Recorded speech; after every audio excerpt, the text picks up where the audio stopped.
Let's get honest. Many people are too intimidated to tell you directly that they don't like you. Instead, they hide behind phony smiles, insincere compliments, and forced niceness.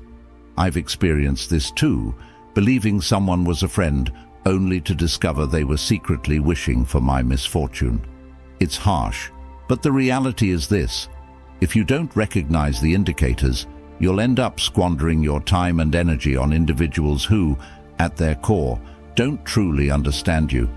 So, let's cut through the nonsense and discuss the signs that indicate someone dislikes you but keeps it hidden.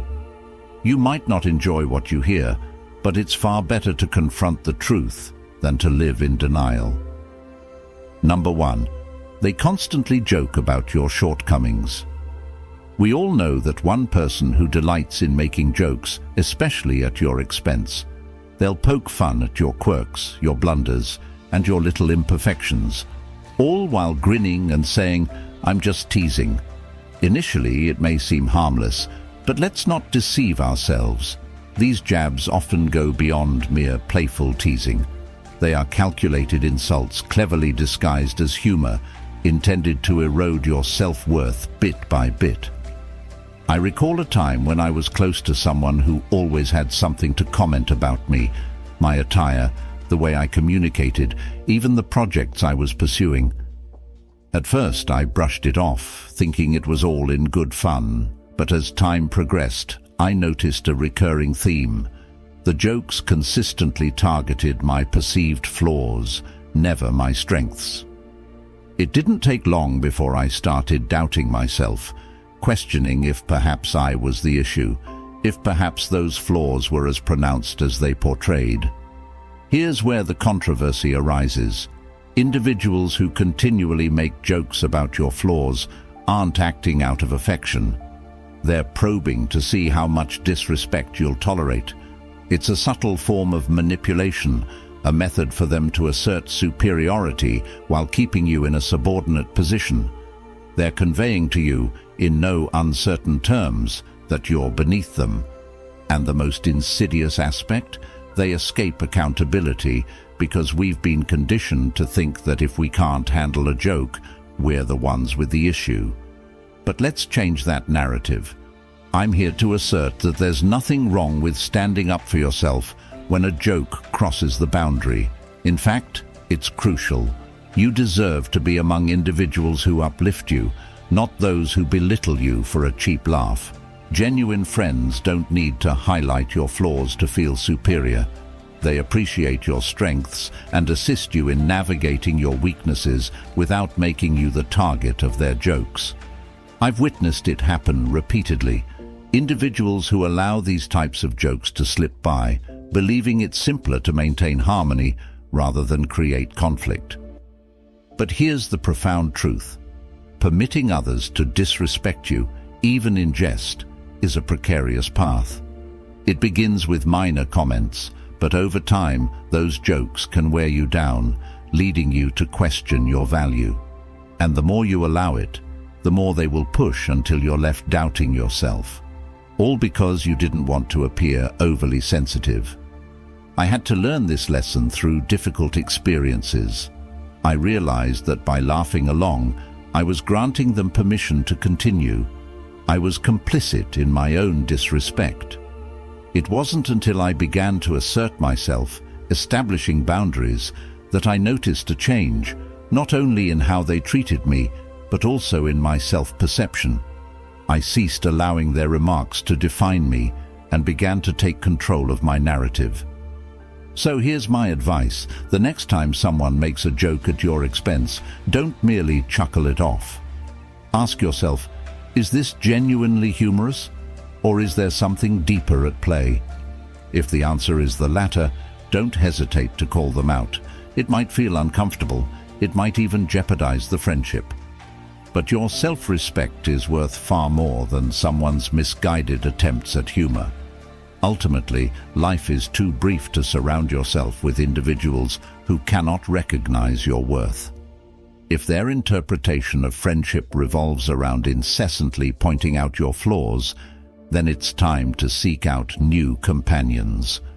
the ones who genuinely care for you, will never feel the need to demean you to feel good about themselves. So stand tall, speak out, and refuse to let anyone reduce you to a punchline. Number 2. They offer compliments that feel like insults. We've all encountered it.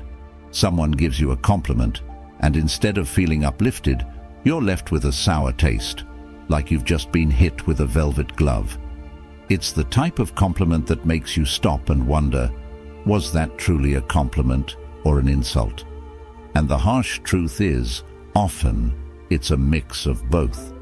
These backhanded compliments serve as a subtle, almost sly way for individuals to undermine you while pretending to be kind. I can recall a moment when I was working on a significant project that I took immense pride in. After investing countless hours of effort, I finally presented it to a group of colleagues. One of them, someone I believed was supportive, remarked with a grin, "Wow, this is actually quite impressive for someone like you." I stood there taken aback. On the surface, it appeared to be a compliment, but those last few words, "for someone like you," struck me like a ton of bricks. What did that imply? Was I not expected to produce quality work? And that's where the controversy lies. These so-called compliments are laced with ulterior motives. They're not intended to uplift you. They're crafted to keep you in a subordinate role. It's a power move, a means for the person delivering the compliment to assert their superiority while causing you to question your own capabilities. They're essentially saying, "I see your efforts, but you'll never measure up to me." It's toxic, yet it's wrapped in such a pretty package that you might overlook the poison within. Let's be honest, those who deliver backhanded compliments are often insecure themselves. They recognize your potential, your strengths, and it intimidates them. Thus, they resort to these clever digs to keep you doubting yourself, ensuring you don't rise too high. It's akin to them patting you on the back while simultaneously holding you down with the other hand. Here's where it becomes even more controversial. We've all slipped at some point, perhaps not intentionally, but we've allowed our insecurities to manifest in the form of a compliment meant to remind someone of their place. However, here's the profound message. You need not accept this disguised aggression. You possess the power to reject it and see it for what it truly is, a reflection of their own insecurities, not a gauge of your worth. When someone says, "You're smarter than you appear," or "This is good considering you're new at this," you don't have to swallow it whole. Call it out for what it is, even if it creates discomfort, because if you don't, you're permitting them to dictate how you perceive yourself, and that's a power you should never relinquish to anyone. I've learned to identify these compliments for what they truly represent, a mirror reflecting someone else's insecurities. When you view it from this perspective, it loses its sting. Instead of internalizing it, you can almost laugh it off, because at the end of the day, their words reveal far more about them than they ever will about you. So here's my current approach. When I receive a backhanded compliment, I don't let it slide. I respond with something like, "Thanks, but what do you mean by that?" This compels them to confront the subtle insult hidden in their words, and more often than not, it puts them on the spot. They suddenly realize you're not engaging in their game, and it's remarkable how quickly their tone shifts. The takeaway? Don't permit anyone's veiled negativity to define you.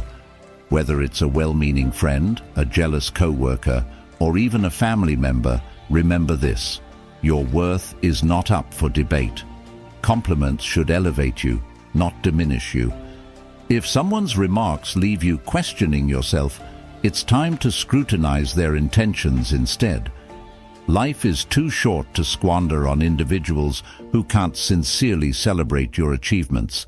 Surround yourself with those who recognize your value and aren't hesitant to express it without hidden agendas. Number 3, they discreetly exclude you from gatherings. It's the subtle actions that sting the most, like realizing that your so-called friends conveniently forgot to include you in that dinner, that party, or that weekend getaway. They'll insist it was an oversight, that it was a last-minute decision, or worse, they'll presume you were too occupied anyway. But let's be honest, these aren't mere oversights. This is social exclusion in its most cunning form, and it's a clear indication that you're not as cherished as you believe. I've faced this too many times. I recall checking my phone one weekend and seeing pictures of a group of friends enjoying themselves at an event I would have loved to attend. The kicker: not a single person mentioned it to me in advance. When I casually brought it up later, they were full of excuses. "Oh, we thought you were busy," or "it was such a last-minute plan." But deep down, I understood the truth. If they truly wanted me there, they would have ensured I knew about it. And here's where the controversy surfaces. This kind of exclusion isn't merely thoughtlessness. It's intentional. It's a method of conveying a message without uttering a word. They don't desire your presence, but they lack the courage to communicate that to your face. Instead, they hope you'll quietly fade out of the group without causing a stir. It's passive-aggressive and cowardly, yet it's also strikingly common. People avoid discussing this because it's easier to pretend it's not happening. It's simpler to accept the excuses, convincing yourself it truly was just an error, rather than confronting the painful reality that you're being pushed aside. But here's the crux. If you continue to accept those excuses, you're granting them permission to keep excluding you. You're allowing them to dictate your place in their lives instead of taking control of your own narrative. I had to learn this lesson through experience. For a time I remained silent, letting those accidental exclusions slide, hoping that perhaps next time I'd be included. But then I realized that by staying quiet, I was permitting myself to be treated as an afterthought. So I decided to take a bold step. I initiated conversations about it. I'd say, "Hey, I saw you all went out last weekend. Why didn't anyone extend an invitation to me?" It was uncomfortable, and it definitely created some tension, but it also compelled them to face their behavior. And guess what? The dynamic shifted. Some became defensive. Others tried to make amends. But the bottom line was evident. I wasn't going to allow them to exclude me without resistance. Here's the profound message. If people genuinely want you in their lives, they'll make an effort to include you, regardless of how last-minute the plan is. And if they don't, then it's time to reevaluate the value of those relationships.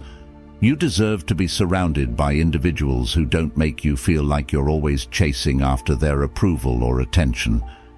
Genuine friends don't overlook inviting you. They ensure you're present because they genuinely appreciate your company. So if you find yourself being subtly excluded from plans, don't simply brush it aside. Address it. Ask the challenging questions and be ready for the answers, even if they aren't what you wish to hear. Because at the end of the day, it's preferable to know your true standing rather than be left questioning why you were left out yet again. And remember, you're not a backup option. You're a priority. Surround yourself with those who treat you as such. Number 4, they claim to be busy only when it comes to you. We've all heard the phrase, "I'm so busy these days. Sorry, I can't meet." It's the perfect excuse. After all, who isn't busy? But what occurs when you begin to notice a pattern? They're always available for others, sharing pictures of their outings, catching up with mutual friends. Yet when it comes to you, suddenly they're overwhelmed. Here's the stark truth. They're not genuinely busy. They're just too busy for you. I've found myself in that frustrating situation more times than I'd like to admit. I remember reaching out to a friend I had once been close with, trying to arrange a time to catch up. Every time I proposed something, they had an excuse. "I'm working late. I have a lot on my plate. Perhaps next week." Meanwhile, I'd see them socializing with others, enjoying themselves, always managing to find time for everyone except me. It took me longer than I'd care to admit to recognize the pattern. The message they were conveying was clear. I was no longer a priority in their life. Here's where the controversy arises. We've been conditioned to accept busy as a valid reason for being sidelined. But let's be truthful. People prioritize what and who they care about. If they're perpetually busy when it comes to you, it's not about their schedule. It's about their priorities. And that's a tough reality, as it forces you to confront the fact that you might not hold the same importance to them as they do to you. The unvarnished truth is that busy often serves as a polite way of saying, "I don't want to spend time with you." It's simpler for them to attribute it to their schedule rather than admit they're choosing not to include you in their life. It's a passive-aggressive way of keeping you at arm's length without confronting the awkwardness that would accompany speaking the truth. They want to keep you on the back burner just in case, without genuinely investing in the relationship. I've experienced both sides of this. There were moments when I was the one making excuses because I didn't know how to tell someone that I had outgrown the friendship. However, being on the receiving end imparted a valuable lesson. It's preferable to be honest, even if it's uncomfortable, than to string someone along with excuses. When I finally called out my friend for always being too busy, the conversation was awkward but necessary. It provided me with the clarity I needed to move forward and invest my time and energy in relationships where I was truly valued. And here's the profound message. Your time is invaluable, and so is your energy. Don't waste it on people who can't be bothered to make time for you. If someone is perpetually too busy for you, it's time to reassess the relationship. You deserve to be around those who are eager to see you, who actively work to include you in their lives, not just when it's convenient for them, but because they genuinely enjoy your company. It's crucial to recognize that people evolve, and so do relationships. Sometimes we cling to individuals out of habit, nostalgia, or fear of loneliness, even when they've clearly moved on. But there's strength in letting go, in acknowledging that you deserve more than someone's leftover time. It's not about being needy or demanding. It's about valuing yourself enough to part ways with those who don't value you. Number 5. They shun physical contact like the plague. Let's address the elephant in the room, physical contact, or rather, the absence of it. We're not just discussing romantic relationships here. Physical contact is a fundamental aspect of human interaction, a means of connecting and establishing trust. So what does it signify when someone goes out of their way to avoid even the most casual touch? The answer isn't pleasant. They're sending a clear message that they're uncomfortable in your presence, and it's time to take note. I once had a colleague who seemed to flinch every time I reached for a handshake or a friendly pat on the back. Initially, I thought I was imagining things, but then I observed it wasn't just me. They were warm and tactile with everyone else, but around me, it felt as if I were contagious. It wasn't long before I understood that their avoidance of physical contact was more than just a quirk. It was a conscious effort to maintain distance. Here's the controversial aspect. Physical contact is a natural part of human interaction, and when someone consistently shuns it, they're signaling a lack of comfort or connection. Sure, some individuals simply aren't touchy-feely, and that's acceptable. But when it's selective, when they're perfectly fine hugging others yet stiffen around you, it's a red flag that something is amiss. They might not dislike you enough to articulate it, but their body language is doing all the talking. And let's be honest, we've all experienced this on both sides of the equation. Perhaps you've shied away from a handshake or leaned back when someone got too close because you simply didn't feel it. Or maybe you've found yourself on the receiving end, puzzled as to why someone always seems to recoil when you're near. It's awkward, uncomfortable, and often indicates that the relationship isn't as strong as you'd like to believe. But here's the deeper truth. Physical contact is a foundational element of human connection.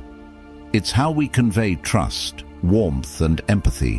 When someone avoids it with you, they're not merely steering clear of touch, they're evading closeness, intimacy, and vulnerability. They're keeping you at a distance, both literally and figuratively, and that's a clear sign that there's an underlying issue in the relationship. I've learned to be attentive to these signals, even when it's challenging to accept what they signify. There was a time when I dismissed the signs, convincing myself that someone's reluctance to get close was just a personality trait. However, the more I reflected on it, the more I realized it was about me and our connection. When I finally addressed the situation, it led to some difficult conversations and, in some instances, the conclusion of the relationship. But it also liberated me from the confusion of wondering why things felt off. So here's the profound message: don't overlook the signs. When someone avoids physical contact with you, it's more than just a preference. It's a statement regarding their level of comfort and connection with you. If you observe this pattern, don't hesitate to tackle it. It might lead to a deeper understanding, or it might unveil that the relationship isn't as solid as you presumed. Either way, it's better to confront the truth than to live in denial. And remember, you deserve connections where physical contact isn't something to be evaded, but rather something that occurs naturally and comfortably. Whether it's a friendly hug, a handshake, or simply sitting close without awkwardness, these minor gestures foster trust and connection. If someone consistently avoids them, it's an indication that something isn't quite right. Don't shy away from asking the tough questions, and if necessary, make the difficult choices. Life is too short to be surrounded by individuals who keep you at a distance, both literally and metaphorically. Number 6. They vanish when you require support. Let's be candid. Nothing exposes the true nature of a relationship like a crisis.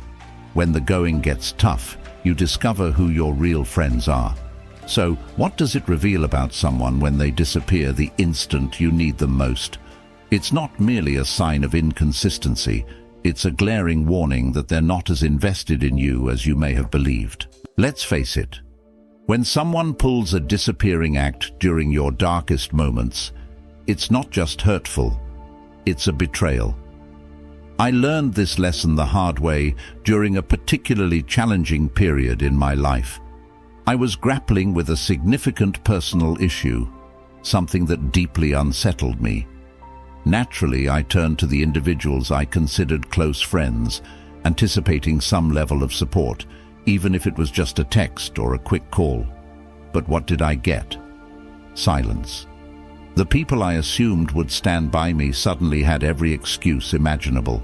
I'm so swamped at work. Sorry, I'm just really busy right now.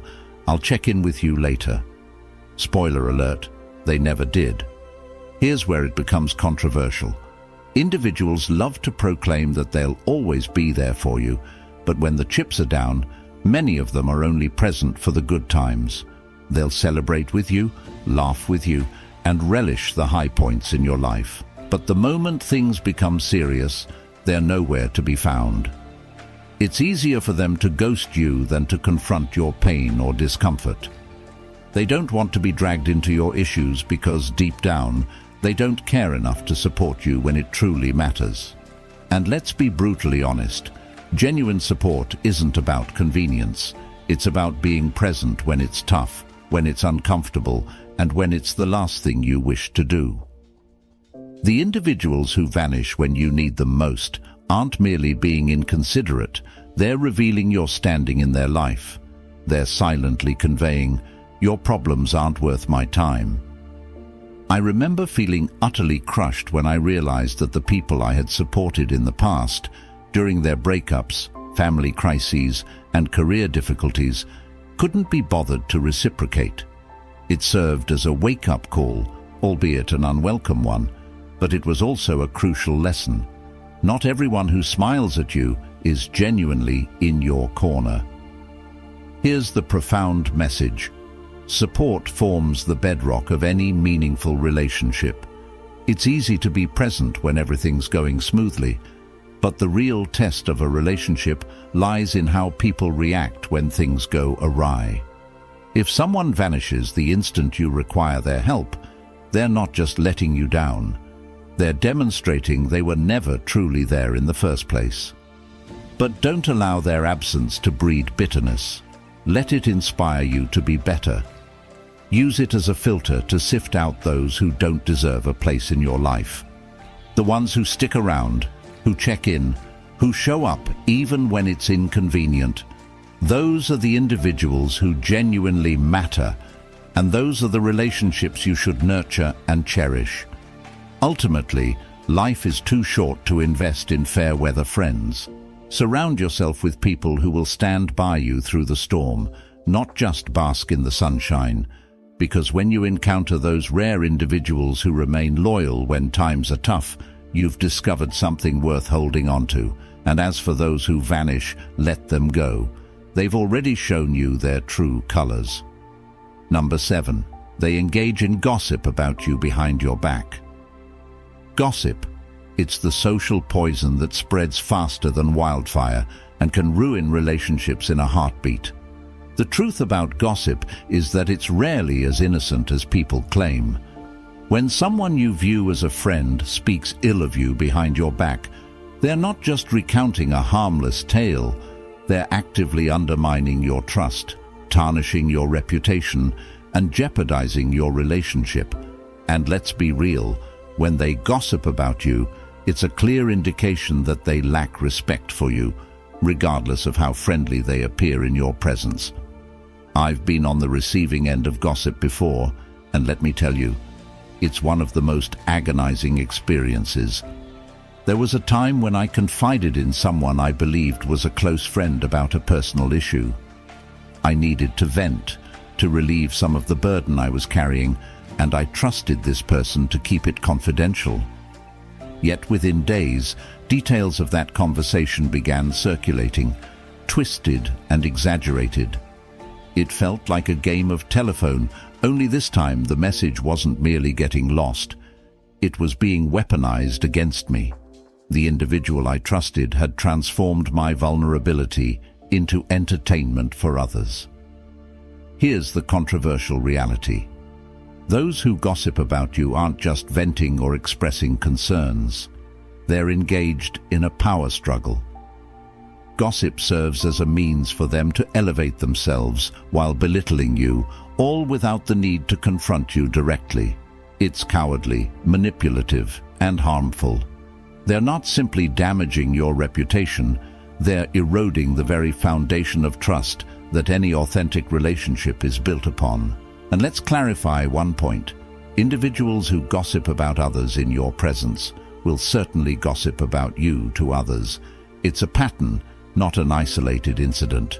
I've seen it occur too many times. Someone who revels in spilling secrets about everyone else suddenly goes silent around you.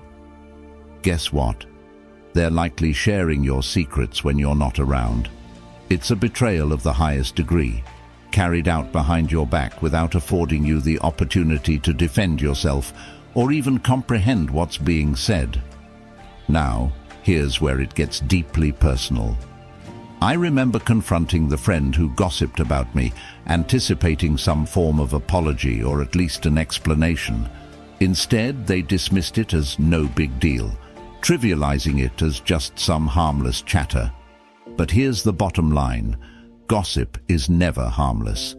It's a betrayal, plain and simple, and it reveals far more about the person spreading it than it does about the subject. If you found value in our content, don't forget to show some love.